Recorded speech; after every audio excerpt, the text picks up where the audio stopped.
Now, whenever I sand, I like to use a respirator, but it's kind of hard to talk while sanding. I'm making this video, so I will be using a respirator for the rest of the job. And also, just a side note, you know, if you're sharpening and balancing props, beryllium copper is extremely toxic in particulate form. You must wear a respirator. This is an N100. Highly recommend it when working with props. Also with sanding, comes in handy. Okay, all right, so and I have one side pretty much done. And now I knocked it down. I wanted to knock it down a little bit further, but there is a point where you should definitely stop. And this is right here. You see I am just starting to hit the fiberglass here. And I'm just starting to hit the fiberglass here. And that's actually okay, because even though I haven't gotten all the paint off, the sandpaper is starting to touch the paint here as well as here. So I am seeing scuff marks across the entire sponson. And that's going to be good enough, because what I'll be doing is I'll be putting the epoxy over the top of that and then sanding it again, so I will be able to make it perfectly flat at that point. So you don't need to make it perfectly flat on this first pass. It's really just to level everything out, go down until you can get, you know, all the paint off. Unless you hit the fiberglass, at that point definitely stop. All right, so I'm just going to finish up the other side and I'll be back. Okay, so we're done with the first sanding step. You can see both sets of sponsons have a similar high-low pattern. Low here, high here. I think these back ones really low. I think this is what contributes the most to the bounce. But like I said, these are starting to scuff, so they're pretty flat right now. And I sand up to right before it starts to curve. So just really the flat spot. So I'm just going to basically blueprint from here down. This sponson is not as critical, but I did notice it did have a really low spot here. So if you're going to do this, you might as well do the whole thing there all the way back. So that's it for the first step. Next stop is to mix up the epoxy putty and to apply it to the sponsons. Okay, we do have a little bit more sanding to do. Part of the job of doing the blueprint is also to make the edges of the sponsons nice and sharp all the way around. So I will be applying some of the epoxy paste along these surfaces too. So I will take a piece of sandpaper and scuff these up. I will be going through here and scuffing up both the inside and the outside on both sponsons. And then the other thing is, in order for the boat to run well, not only do these sponsons need to be perfectly flat, they need to be perfectly level with the other sponson. Now I have a little headroom on sanding, which means I haven't hit the fiberglass in too many places, so I can do some fine tuning before I apply the epoxy. The way to do that is to stick the boat on a flat board, and if it's not level, you'll notice that the boat will rock, and you can hear it when you push on it. Alright, so I have a rock, which means I have a high point on one of the sponsons. And you come down and basically you move the boat up and down. It's hard to see on the camera, but you move it up and down and you'll identify the high point. So for this particular boat, the high point that's causing the rock is right there. So what I'll be doing is going through on the sander, and I'm going to sand this side down a little bit more to try to get it so the boat doesn't rock. Now it does not need to be completely flat at this stage. After we apply the epoxy putty and let it harden, we will go through and sand it to make it perfectly flat. But you do want to get it as close as possible. Okay, I was not able to get those sponsons perfectly level and even. As soon as I started sanding down the high spot, I hit the fiberglass. But that's okay. When I build that area back up with the epoxy putty, I'll have plenty of material to level it. So at this point, it's time to clean this hull really well. So before we put in on the epoxy putty, so I'm basically going to wipe it down with some isopropyl rubbing alcohol.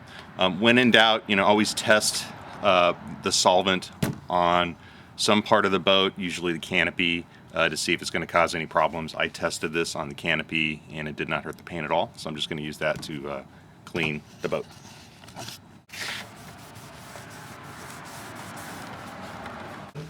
You ever watch that show Columbo? It's always just one more thing. Before we mix up the putty, we do want to tape up the boat. I use blue painter's tape, and we'll tape up the areas where I don't want the epoxy to hit, so I have some nice clean lines.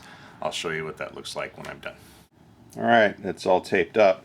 I taped the inside one fairly low because I'm going to put epoxy along this full side here, but on the outside I just tape it to this lip. There's a little lip in here. I basically, I'm looking for a clean place to have the epoxy putty line stop. So there's a little lip here. I really only need a little bit up here, right? I could do the same thing here, except I don't have a nice clean lip, so I'll just go ahead and I'll surface the entire thing. And normally wouldn't go up quite this high, but I had that really high spot over here, so I'm going to be working all the way up to here. Normally I'd say to here is fine. And then on the back, I want a nice sharp 90-degree edge here, so I am going to rework this area so I get a nice sharp edge that's 90 degrees. I like to scrape this stuff out. I have a piece of tile that I use to mix the putty and a couple of disposable putty knives. And when I get this ready to go, I'll show you what it looks like when it's all mixed up.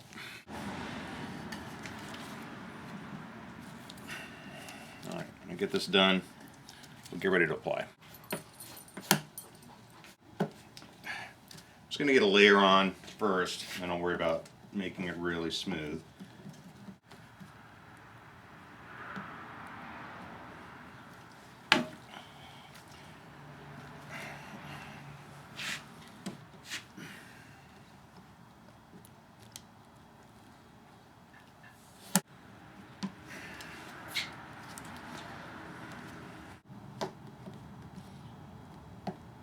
So I'm going to work on smoothing these out and then applying it to the edges in the back. Alright, so on these insides here, I'm just kind of pull it up. It's going to make all these ripple marks all over the top, and that's okay. I can sand that down. Just kind of want to get an epoxy layer on the sponsons to make it look nice. And also this is going to help make a nice sharp edge when I sand this down. I'll have some material to sand down to make a nice sharp edge, especially on the inside.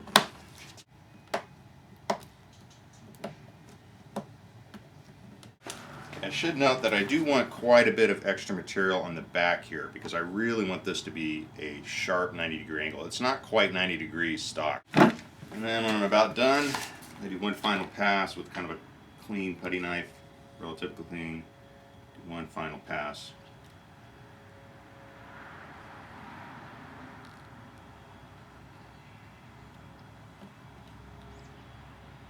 Save me some sanding later.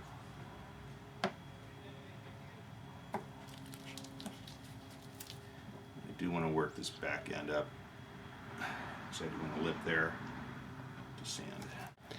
So the secret is deciding when to stop screwing around with it. You're never going to get it perfect, and that's okay. Just the smoother you get it, the less sanding you're going to have to do later, but if you've got bumps or ridges or little spray marks somewhere, you'll be able to sand those out. Do yourself a huge favor and remove any little specks of epoxy that you have sitting on the hull. Take it off while you still can. See, I'm breaking my own rule. I keep messing around with this, but I like this popsicle stick method. So I decided to come in here and build up these edges a little bit so I get a little lip that I can sand down to make these back edges really sharp too. These really don't matter as much. This is the one that needs to be sharp, but this will just make it look a little bit nicer. I'm just going to use this popsicle stick to cover up any of the paint that I missed. It'll leave a little rough edge, but I'll just sand it down.